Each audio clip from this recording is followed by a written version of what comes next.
what I'll do is I'll try and sort of pick up one of the sides of BPO, which is really becoming more and more relevant, which is social media. You know, so today the BPO, when you say reimagining BPO or redefining BPO, yes, we are at a point of inflection where we really need to see how we want to change and what is it that we're looking at. In the last 2 years, because of the pandemic, the customers' expectations have changed. The tools they have got exposed to have changed. The client technologies largely have remained at the same level because of the uncertainties. They've tried to make some changes, but there are not much investments which have really gone there. But they are now considering. So if you look at the education of the customer, yes, they are much ahead of what they were 2 years back.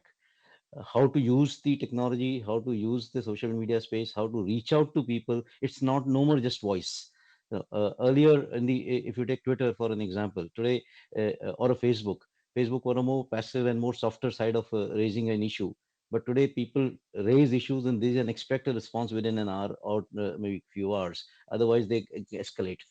We must have a strategy, a client strategy for them to understand how the CX is going to be impacted. Basis that strategy, we must be able to set some goals for them and for us that this is what yearly we want to achieve.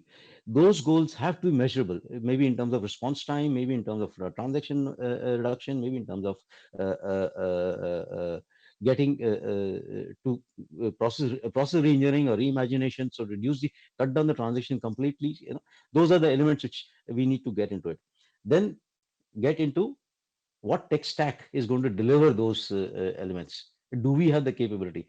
Now, having tech stack is fine, but people ability to be able to imagine and conceive the solution which you are talking of is also a big challenge, not just at your end, even at the client's end, because the people you deal with are also at the middle management level who start this whole projects. What are their skill sets? How are you enabling them? So you have to look at that layer as well.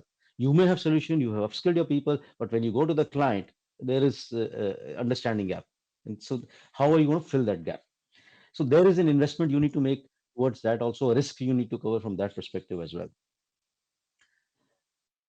There was one point which I think Abhishek raised was about the skills and the depth of skill. And I think extremely relevant point. Your skills are changing. Your skill requirements are changing. Do you change people or do you upskill your people?